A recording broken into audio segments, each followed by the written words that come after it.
అప్పుడు బెంగళూరు, ఇప్పుడు హైదరాబాద్. భాగ్యనగరం మరోసారి గుండె మార్పిడికి వేదికైంది. సికింద్రాబాద్ యశోద ఆసుపత్రిలోని ఒక మహిళకు అమర్చాల్సిన గుండెను బెంగళూరు నుంచి ప్రత్యేక విమానంలో హైదరాబాద్ తీసుకొచ్చారు. ఈ మధ్యాహ్నం 1:30కు ప్రత్యేక సిబ్బంది పర్యవేక్షణలో బేగంపేట ఎయిర్పోర్టుకు చేరుకుంది. అక్కడి నుంచి అంబులెన్స్లో నేరుగా ఆసుపత్రికి గుండెను చేర్చారు. ఇందుకోసం ఎలాంటి ట్రాఫిక్ సమస్యలు తలెత్తకుండా ట్రాఫిక్ యంత్రాంగం చర్యలు తీసుకున్నారు. కేవలం 3 నిమిషాల్లో బేగంపేట విమానాశ్రయం నుంచి సికింద్రాబాద్ యశోద ఆసుపత్రికి తరలించారు. యశోద ఆసుపత్రిలో చికిత్స పొందుతున్న 45 ఏళ్ల మహిళకు ఈ గుండెను అమర్చారు. డాక్టర్ గోఖలే బృందం ఆధ్వర్యంలో ఈ గుండె మార్పిడి ఆపరేషన్ విజయవంతంగా జరిగింది.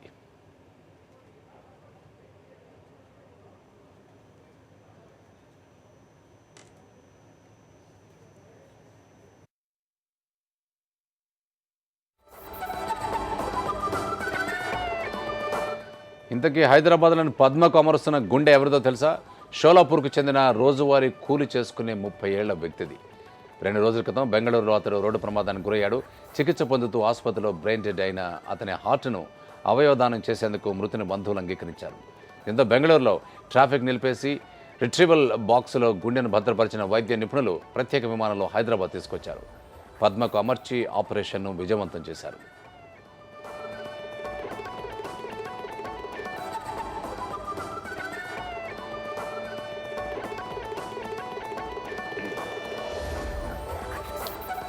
ఇకపోతే సికింద్రాబాద్ యశోద హాస్పిటల్లో అరుదైన గుండె మార్పిడి ఆపరేషన్ జరుగుతోంది. ఎవరికో తెలుసా? ఖమ్మం జిల్లా వాసి పద్మ అనే మహిళకు డాక్టర్ గోఖలే బృందం ఈ అరుదైన ఆపరేషన్ చేసింది. బెంగళూరులో రోడ్డు ప్రమాదంలో బ్రెయిన్ డెడ్ అయిన 30 ఏళ్ల వ్యక్తి గుండెను ఖమ్మం జిల్లాకు చెందిన 46 ఏళ్ల పద్మకు అమర్చారు. బెంగళూరులో ట్రాఫిక్ నిలిపేసి రిట్రీవల్ బాక్సులో గుండెను భద్రపరిచిన వైద్య నిపుణులు ప్రత్యేక విమానంలో హైదరాబాద్ తీసుకొచ్చారు. బేగంపేట విమానాశ్రయం నుంచి సికింద్రాబాద్ యశోద ఆసుపత్రి వరకు ట్రాఫిక్ నిలిపేసి ప్రత్యేక అంబులెన్స్లో కేవలం 3 నిమిషాల్లో ఆసుపత్రికి తరలించారు. విజయవంతంగా ఆపరేషన్ పూర్తి చేశారు.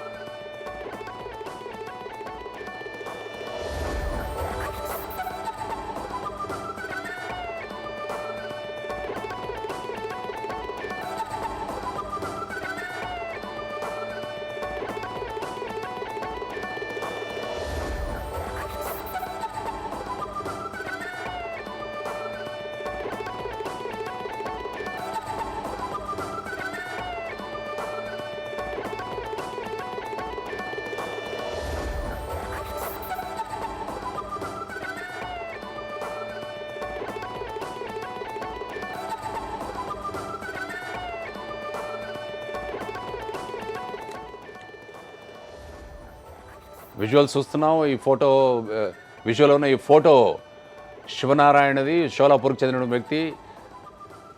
ఈ ఫోటో పద్మది, గుండె రిసీవ్ చేసుకున్నటువంటి వ్యక్తి. బెంగళూరులో ఒక యాక్సిడెంట్లో బ్రెయిన్ డెడ్ అవ్వడం వల్ల అక్కడ నుంచి అతని గుండెను రిట్రీవ్ చేసి అక్కడ నుంచి విమానంలో హైదరాబాద్ తరలించి హైదరాబాద్లోని యశోద హాస్పిటల్లో విజువల్లో కనిపిస్తున్నటువంటి పద్మకు గుండె మార్పిడి చేయడం జరిగింది. డాక్టర్ గోఖలే ఆధ్వర్యంలో గుండె మార్పిడి చికిత్స విజయవంతమైనట్టుగా హాస్పిటల్ వర్గాలు ఇంతకుముందే ప్రకటించాయి.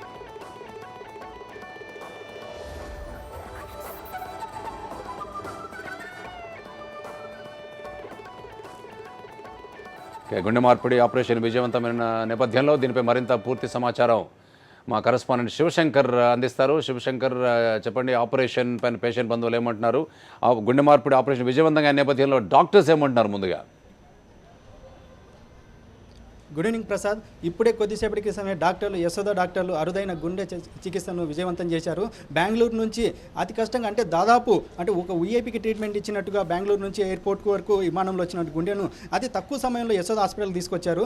మధ్యాహ్నం 2 గంటల ప్రాంతంలో తీసుకొచ్చిన ఈ గుండెను హార్ట్ ట్రాన్స్ప్లాంటేషన్ కోసం డాక్టర్లు 5 బృందాలు దాదాపు 25 మంది డాక్టర్లు అనుక్షణం ప్రయత్నిస్తూ ఇప్పటికీ విజయవంతంగా సక్సెస్గా పూర్తి చేసినట్టు, ఆపరేషన్ పూర్తయినట్టుగా ఇప్పుడే కొద్దిసేపటి క్రితమే డాక్టర్లు వెల్లడించారు. ప్రస్తుతం ఎవరైతే హార్ట్ పేషెంట్ ఉన్నారో ఆ పద్మ వాళ్ళ ఇద్దరు పుత్రులు ఉన్నారు ఇక్కడ. వీళ్ళు ఖమ్మం నుంచి వచ్చారు, దాదాపు కొత్తగూడెం నుంచి. వీళ్ళంతా ఇక్కడ దాదాపు 4 నెలల నుంచి ఇక్కడ ఒక అపార్ట్మెంట్లో ఇల్లు తీసుకొని 4 నెలల నుంచి ఉన్నారు. ఏ క్షణమైనా ఆపరేషన్కి సంబంధించి డాక్టర్లు ఇంటిమేషన్ ఇస్తాము అన్న ఒకే ఒక కారణంతో వీళ్ళు అది 4 నెలల నుంచి ఇక్కడ అపార్ట్మెంట్లో ఇదే అపార్ట్మెంట్లో ఉంటున్నారు. వీళ్ళ తల్లిదండ్రులు కూడా ఇక్కడే మొత్తం ఇక్కడ నుండి హాస్పిటల్కి పక్కనే ఉన్నారు. వీళ్ళు ప్రస్తుతం వీళ్ళ పిల్లలు ఉన్నారు. చెప్పండి, ఇప్పుడే ఆపరేషన్ సక్సెస్ అయిన డాక్టర్లు చెప్పారు, ఎలా ఫీల్ అవుతున్నారు? వచ్చి ఎన్ని రోజులు అవుతుంది ఏంటి? హ్యాపీగా ఫీల్ అవుతున్నాను. ఎందుకంటే ఆపరేషన్ చేసేటప్పుడు కూడా చాలా డౌట్ఫుల్, అంటే 85% సక్సెస్ రేట్ ఉంటుందని చెప్పారు. తర్వాత మళ్ళీ షుగర్ అవన్నీ ఉన్నాయి కాబట్టి కొంచెం భయంగానే ఉంటుందని చెప్పారు. అట్ లాస్ట్ మినిట్ కూడా అందరూ వచ్చేసి ఒక వీడియో రికార్డ్ చేసుకున్నారు చేయడానికి ఓకేనా కాదా అని.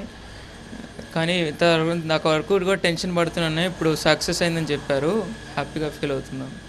ఇంకా ఫర్దర్గా ఇంకా హెల్త్ ప్రాబ్లం రాకుండా అని అనుకుంటున్నాను. ఇంకా ఎలా అనిపిస్తుంది అంటే దాదాపు బెంగళూరు నుంచి 3 గంటల వ్యవధిలో ఒక హార్ట్ను తీసుకొని అక్కడ బ్రెయిన్ డెత్ అయిన క్యాండిడేట్ యొక్క హార్ట్ తీసుకొని ఇప్పుడు మీ అమ్మగారికి అమరుస్తున్నారు. డాక్టర్లు కూడా దాదాపు 20 మంది వైద్య డాక్టర్లు అనుక్షణం ప్రయత్నిస్తూ ఇప్పటికి సక్సెస్ చేశారు. ఎలా అనిపిస్తుంది? ఎలా it's like a dream really. నిజంగా ఒక కళలాగా ఉంది. అసలు నిజంగా ఇలా అవుద్దని అనుకోలేదు. మార్నింగ్ 6 o'clockకి ఒక కాల్ వచ్చింది, 5:30 ఆ టైంలో. మా ఫాదర్ నుంచి కాల్ వచ్చింది, నాన్న ఇప్పుడు ఇట్లా మమ్మీని నువ్వు రెడీ అయ్యో 1/2 అవర్లో రెడీ అవ్వండి అని చెప్పారు. రెడీ అయ్యి మొత్తం ఇట్లా మమ్మీ ఇట్లా 5 minutes తీసుకెళ్ళమంటే తీసుకెళ్ళాం. ఇంకా తీసుకెళ్ళిన తర్వాత బ్లడ్ శాంపుల్ తీసుకొని ఇక్కడ ఎయిర్పోర్ట్ దగ్గర తీసుకురమ్మని చెప్పారు. చాలా ఫాస్ట్గా అంబులెన్స్లో వెళ్ళిపోయాం అప్పటికప్పుడు. ఇంకా తర్వాత అప్పటికి ఫ్లైట్ మిస్ అయింది. తర్వాత మళ్ళీ బెంగళూరులో ఇంకా హార్ట్ దొరికిందని చెప్పారు. అక్కడి నుంచి తీసుకురావడం నిజంగా చాలా ఫాస్ట్ జరిగింది. మాకేం జరిగింది నిజంగా మాకేం తెలియదు. ఆ తర్వాత మేము కూడా న్యూస్లోనే చూసాం అసలు ఏం జరిగిందని. మీ అమ్మగారి పరిస్థితి ఎలా ఉండేది? దాదాపు సెప్టెంబర్ నుంచి ఈ గుండె మార్పిడి బాధపడుతున్నారు, హార్ట్ దొరుకుతుందా లేదా అన్నారు. మీ అమ్మగారి పరిస్థితి ఎలా ఉండేది? మీరు దగ్గర ఉన్నారు కదా, ఎలా ఉండేది? గుండె దొరుకుతుందా లేదా అన్న భయం ఏదైనా ఉండేదా? మీరు ఎలా ఫీల్ అయ్యేవారు? అది మా మదర్ పరిస్థితి పాత కాలంలో అయితే చాలా ప్రమాదకరంగా ఉండేది. కానీ ఇప్పుడు ఎవ్రీ 2 monthsకి ఒకసారి బాడీ మొత్తం స్వెల్ అయిపోయేది. అదే దీని సిమ్టమ్స్ అనమాట, ఈ డిజీజ్ యొక్క సిమ్టమ్స్.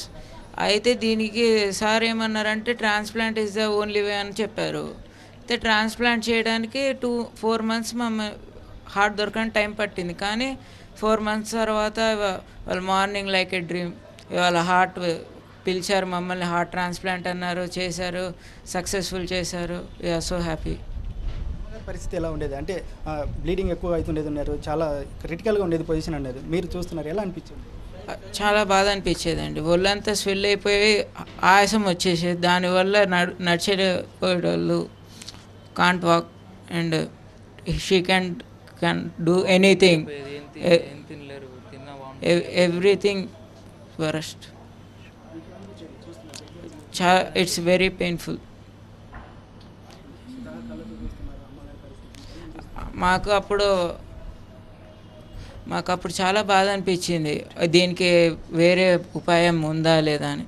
కానీ అప్పుడు మాకు పాత హాస్పిటల్ శ్రీ హోలిస్టిక్ హాస్పిటల్ వి రామచంద్ర గారు చెప్పారు దీనికి హార్ట్ ట్రాన్స్ప్లాంటేషన్ అని. ఆయనే మాకు ఇక్కడ రిఫరల్ చేశారు.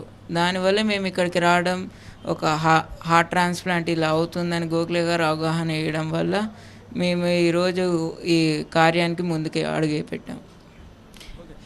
ఇప్పటి వరకు ఎంత ఖర్చు చేశారు? అసలు మీ పరిస్థితి, ఆర్థిక పరిస్థితి ఎలా ఉండేది? ఇంట్లో అయినా ఇక్కడికి వచ్చి దాదాపు 4 నెలలు అంటున్నారు, ఖర్చులు అవన్నీ ఎలా ఉండేది? ఇప్పుడు ఆపరేషన్ కోసం ఏమన్నా ఎంత ఖర్చు చేశారు?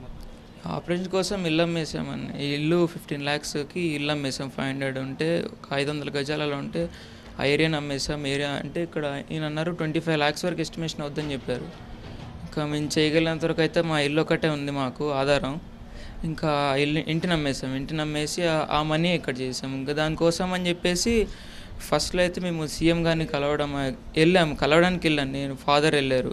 వెళ్ళినప్పుడు అక్కడ ఇప్పుడు కలవడం కుదరదు అది అని చెప్పేసి ఇది చెప్పారు.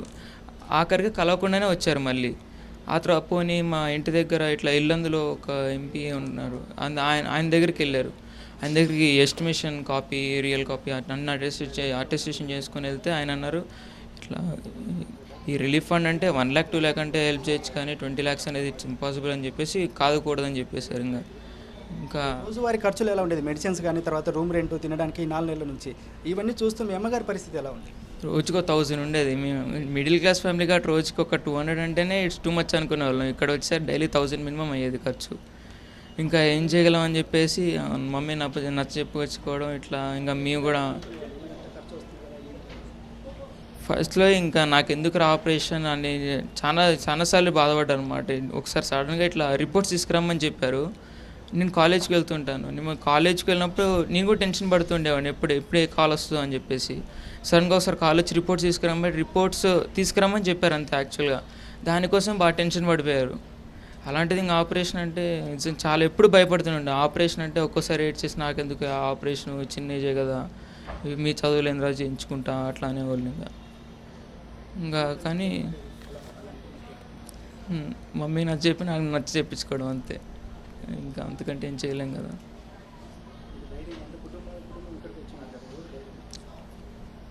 అంటే ఇంకా అందరూ పాజిటివ్ చెప్పడం, ఇంకా ఒక్కోసారి బయట గుడికాలు అలా తీసుకెళ్ళి మమ్మీకి అట్లా మెల్ల ధైర్యం చెప్పి ధైర్యం తెచ్చుకోవడం అంతే, మంచి ఏం లేదు. ఇంకా ఉండేది ఈయన అంటే ఫస్ట్లో మమ్మీ లేవలేకపోయి ఉండేవాళ్ళు అనమాట. అప్పుడు హోలిస్టిక్లో డిశ్చార్జ్ అయ్యేటప్పుడు కూడా ఇక్కడ తీసుకొచ్చిన తర్వాత 4 lakhs ఖర్చు అయ్యాయి. ఇక్కడ 2 lakhs ఏమో టెస్ట్స్ కానీ అది హార్ట్ ట్రాన్స్ప్లాంటేషన్ అప్లై చేయడానికి కొన్ని టెస్టులు చేయాలని చెప్పారు. ఆ టెస్ట్లకు 2 lakhs ఖర్చు అయినాయి. ఇంకో 2 lakhs ఇట్లా హాస్పిటల్ మొత్తం ఖర్చు అయిన తర్వాత అసలు బెడ్ మించి లేవలేని స్థితి నుంచి ఇప్పుడు లేచి నడవగలిగేలా తీసుకొచ్చారు. ఇంకా మొత్తం చేసిన తర్వాత ఇప్పుడు మా హోప్స్ వచ్చిందనమాట. ఇంకా వీళ్ళు ఖచ్చితంగా హెల్ప్ చేస్తారు అని చెప్పేసి. మీరు ఎలా అనుకున్నారు? మీరు చిన్నపిల్లలు ఇద్దరు స్కూల్కి వెళ్తున్నారు, నాన్నగారు డ్యూటీకి వెళ్ళేవారు, అమ్మవారి పరిస్థితి ఎట్లా ఇప్పుడు ఆపరేషన్కి వచ్చింది? అప్పుడైతే మేము రోజు అనుక్షణం భయపడేటోళ్ళం, ఈరోజు ఏమవుతుంది, రేపు ఏమవుతుందని. అందుకోసమని మేము చేయని ప్రయత్నం అంటూ ఏదీ లేదు. అన్ని హాస్పిటల్ తిరిగాం, ముల్లపూడి అని, నిమ్స్ అని అన్నీ తిరిగాం. నిమ్స్లో ఏమో వాళ్ళు ఇంకా స్టార్ట్ అవ్వలేదన్నారు ప్రోగ్రామ్. యశోదాల వాళ్ళు ఏమో చేస్తామన్నారు, కానీ చేస్తామంటే మా దగ్గర ఇన్కమ్ లేదు, ఎకనామిక్ వీఆర్ వెరీ బ్యాక్. అయితే మేము కోనం కనకయ్య గారు ఇల్లంద ఎమ్మెల్యే గారి దగ్గర మేము అప్లికేషన్ పెట్టాము. కోనం కనకయ్య గారు అనేసి జలగం వెంకట్రావు గారికి ఈమెయిల్లో పెట్టాం. పర్సనల్ కన్సల్ట్ అవ్వలేదు, కాంటాక్ట్ అయ్యాం. ఇంకా మా సీఎం గారికి కూడా అప్లికేషన్ పెట్టాము, రాజయ్య గారికి కూడా పెట్టాము, నో రెస్పాన్స్. వీఆర్ వెరీ హ్యాపీగానే ఉన్నాం. కానీ ఇప్పుడు ఈ ఆపరేషన్ చేసిన తర్వాత ఎవ్రీ మంత్ 30,000 రూపీస్ మెడిసిన్స్ వాడాలని చెప్పారు. అయితే ఇప్పుడు మా ఇల్లు అమ్మక ముందు మమ్మీకి ఎవ్రీ 2 monthsకి ఒకసారి హైదరాబాద్ తీసుకొచ్చి ఒక ఇంజెక్షన్ ఉంటుంది డయాటమ్ అని చెప్పేసి, ఆ ఇంజెక్షన్ పెట్టించేవాళ్ళు అనమాట. ఆ ఇంజెక్షన్ పెట్టించడానికి ప్రతిసారి కనీసం 80,000 అయ్యేది. అప్పటికే మా నాన్న లోన్లు అవన్నీ పెట్టేసుకొని ఉన్నారు. ఇప్పుడు రీసెంట్గా 4 lakh లోన్ కూడా పెట్టారు. మొత్తం మా నాన్న పోగా ఇంకా ఒక 15,000-16,000 లోన్లకే కట్ అయిపోతుంది. ఇంకా ఇప్పుడు 30,000 రూపీస్ మెడిసిన్స్ ఎలా కొనాలో అసలు అర్థం కావట్లేదు. అది ఇప్పుడు మా నాన్న గవర్నమెంట్ ఎంప్లాయీగా టీచర్, ఇట్లా రియంబర్స్మెంట్ నా ఎర్లీగా వస్తే ఇంకా ఈ మందులకు కానీ అన్న పేషెంట్ కదా ఈ టైంలో ఆపరేషన్ అయిన పేషెంట్, అందుకనే నా యూజ్ అవుతాయేమో అని కోరుకున్నాం. హెల్ప్ ఉంటుందేమో. We are thinking CM will help us today. మాకు ఒక చిన్న హోప్ ఉంది, సీఎం గారు ఏమన్నా సహాయం చేస్తారేమో నాకు ఒక చిన్న హోప్ ఉంది. చాలా పెద్ద హోపే ఉంది, చిన్న హోప్ కాదు. It's a dream, god's gift. That's మొత్తం మీద మనం చూస్తున్నాము. అంటే ఒక్క రోజుల్లో అటు బెంగళూరు నుంచి అటు యంత్రాంగం, అటు ఎయిర్పోర్ట్ నుంచి అథారిటీ వాళ్ళు, పోలీసులు, ఇటు హైదరాబాద్లో ఉన్నటువంటి పోలీసులు, అధికారులు, డాక్టర్లు ఇంత పెద్ద ఎత్తున ఈరోజు ఒకే రోజులో కేవలం 6 గంటల వ్యవధిలోనే ఆపరేషన్ చేయడం, ఇటు ఫ్యామిలీ చాలా సంతోషపడుతున్నారు. శివశంకర్ ఒక్క నిమిషం, వాళ్ళ ఫేస్లో ప్రశాంతత చూస్తున్నాము. కంగ్రాచులేషన్స్ వాళ్ళకు. ఇంకొక విషయం వాళ్ళని అడగండి. అంటే గుండె దొరకడం ఒక ఎత్తు అయితే, ఇన్ని సంవత్సరాల నుంచి, నెలల నుంచి ప్రతిరోజు మదన పడుతున్నారు. గుండె దొరకడం ఒక ఎత్తు అయితే, ఎక్కడ ఎటువంటి ఇబ్బందులు లేకుండా ఒక హీరోయిక్ ఎఫర్ట్ చేసి అందరూ కలిసి, అంటే ఒక ట్రాన్స్పోర్ట్ డిపార్ట్మెంట్ కావచ్చు, ఫ్లైట్స్ కావచ్చు, ఆసుపత్రి వర్గాలు కావచ్చు, డాక్టర్స్ కావచ్చు, అందరూ ప్రిసైజ్ కోఆర్డినేషన్తో దీన్ని సక్సెస్ఫుల్ చేయగలిగారు అనమాట. సో అవన్నీ చూసుకుంటే ఇన్ని రోజులు పడిన బాధలు వేరు. ఈ కోఆర్డినేషన్ సంబంధించి వీళ్ళే ఎటువంటి రెస్పాన్స్ ఇస్తారు వీళ్ళు? మీరు చూస్తున్నారు, అంటే దాదాపు 4 నెలల నుంచి కూడా తీవ్ర ఇబ్బందులు ఉన్నారు. ఒకే రోజుల్లో మిరాకిల్ అసలు ఈరోజు అటు బెంగళూరు నుంచి కేవలం 6 గంటల వ్యవధిలో ఇక్కడ హార్ట్ తీసుకొచ్చారు. ఇక్కడ డాక్టర్లు కూడా 5 బృందాల నుంచి 20 మంది డాక్టర్లు కూడా అనుక్షణం ఇక్కడ చేస్తున్నారు. దీనిపైన ఎలా అనిపిస్తుంది, ఎలా స్పందిస్తున్నారు? ఒక్క రోజులో మీరు ఎలా ఫీల్ అయ్యారు? అసలు అవుతుంది అనుకున్నారా? ఎలా ఏ మేమైతే ఏం అనుకోలేదు, కానీ పోలీస్ వాళ్ళు చాలా బాగా హెల్ప్ చేశారు. Are very thankful to them. మొత్తం ఇట్స్ ఏ డ్రీమ్. అందరికీ థ్యాంక్స్ చెప్తున్నాం. చేసిన వాళ్ళందరికీ థ్యాంక్స్.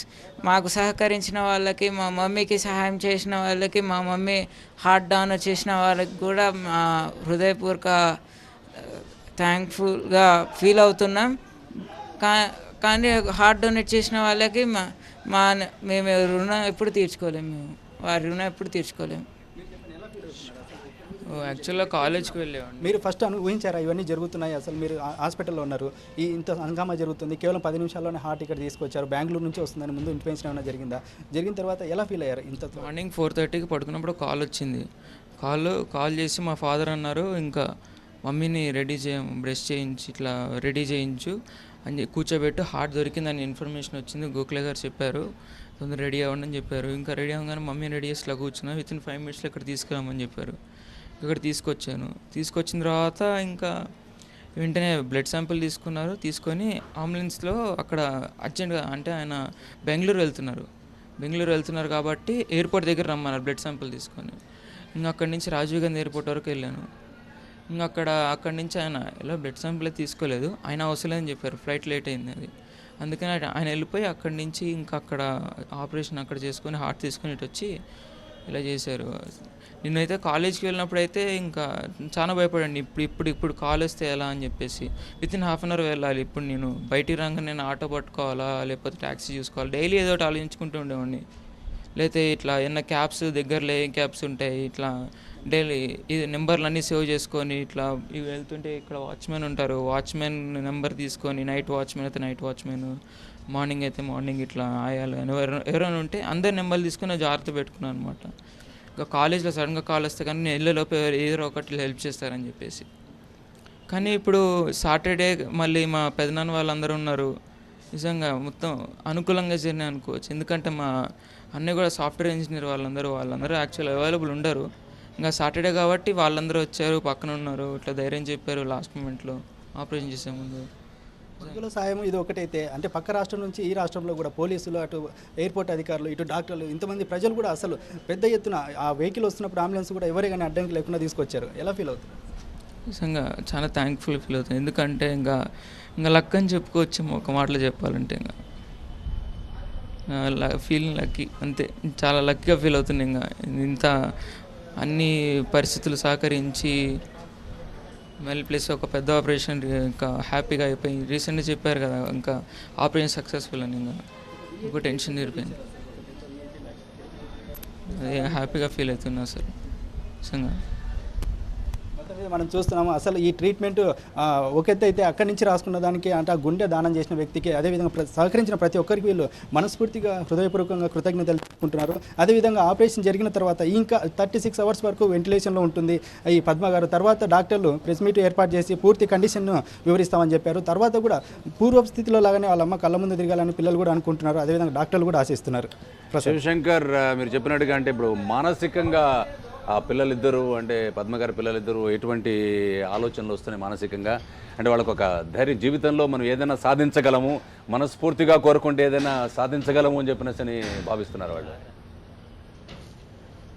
ఖచ్చితంగా ప్రసాద్, మనం చూస్తున్నాం వీళ్ళని. అసలు వీళ్ళు ఈ రోజు ఆపరేషన్ జరుగుతున్నా కానీ ఎంతో దృఢంగా ఉన్నారు. మార్నింగ్ నుంచి కూడా వీళ్ళు ఇక్కడే హాస్పిటల్ చుట్టూనే తిరుగుతూ కావాల్సిన మెడిసిన్స్ అన్నీ తీసుకుంటూనే ఉన్నాం అంటున్నారు. ఇక్కడ ఇంట్లో కూడా అన్ని ఏర్పాట్లు చేసుకుంటారు. ఇప్పుడు ఆపరేషన్ జరిగిన తర్వాత అసలు ఏ విధంగా మానసికంగా దృఢంగా ఉండాలనుకున్నారా? ఇంత పెద్ద ఎక్స్పీరియన్స్ అసలు మీకు ఎలా అనిపిస్తుంది? ఇదంతా డాక్టర్ గారు మాకు కల్పించిన కౌన్సిలింగ్, వారు ఇచ్చిన ధైర్యం, వాళ్ళు ఉన్న కాన్ఫిడెన్స్ మాకు కూడా ఇచ్చారు. వాళ్ళు 20 మెంబర్స్ మాకు, మేము చేస్తాం, మేము అండగా ఉన్నాం, మీరు భయపడకండి, మీరు ఎందుకు భయపడుతున్నారు, మేముగా చేసేది, మేము భయపడాలని వారు మాకు ధైర్యం ఇచ్చారు, మన ధైర్యం ఇచ్చారు. We are very scared about that. మేము చాలా భయపడిపోయాం అసలు. ఆపరేషన్ అనగానే మా మమ్మీ అంటే మాకు చాలా ఇష్టం. అసలు మా మమ్మీ గురించి చాలా కేర్ తీసుకునేటోళ్ళం. కానీ ఒకటేసారి ఇలా బయటపడి ఇలా అనేసరికి ఫస్ట్ మేము చాలా భయపడిపోయాం. కానీ డాక్టర్ గారు మాకు నమ్మకం ఇచ్చారు, మేము చేస్తాం, మీరు భయపడకండి, సీఎం నుంచి ట్రై చేయండి, నా ప్రయత్నం నేను చేస్తాననేసి సార్ చాలా బాగా చేశారు. వాళ్ళ మా కోసమని బెంగళూరు దాకా వెళ్ళి అక్కడ గవర్నమెంట్ని సాక్రిఫైస్ చేసి అన్నీ చేసి మా కోసం చేశారు. We are very thankful to our doctor Gokhale sir and his team and airport team and police and the who donate donor. మీరు ఎలా అనుకుంటారు? అసలు మీరు ధైర్యంగా ఉండేవాళ్ళ? అమ్మగారు నాన్నగారు ఏమైనా ధైర్యం చెప్పేవాళ్ళ మీకు? మీరు ఎలా ధైర్యంగా ఉండేవాళ్ళ? మమ్మీకి ఇంత ముందు ఇంకా చిన్న మైనర్ ఆపరేషన్స్ జరిగాయి, గర్భసంచి కానీ వాటికని వీటికని. అప్పుడు లిటిల్ బిట్ భయపడ్డాం మేము కూడా. అయితే ఎవ్రీ వెనస్డే మేము డాక్టర్ గారిని కలుస్తుంటాం. అప్పుడప్పుడు ఆయన చెప్తుండేవాళ్ళు, ఇట్లా మీరు ఇలా చేయాలి అలా చేయాలి, భయపడాల్సిన అవసరం లేదు అని చెప్పేసి. ఇంకా కౌన్సిలింగ్ ఉంటుంది, అది ఉంటుంది. కాబట్టి ఇంకా వీళ్ళందరూ ధైర్యం చెప్పేసరికి మేము ఇంకా భయపడలేదు. ఇంకా అంటే ఫస్ట్ భయపడ్డాం అనుకోండి, పెద్ద లిటిల్ బిట్ కాదు, కొంచెం భయపడుతూనే ఉండాలి. ఇప్పటికి కూడా ఈవెన్ ఇంకా భయపడుతూనే ఉన్నాము. ఒకళ్ళం ధైర్యం చెప్పుకోవడం అంతే.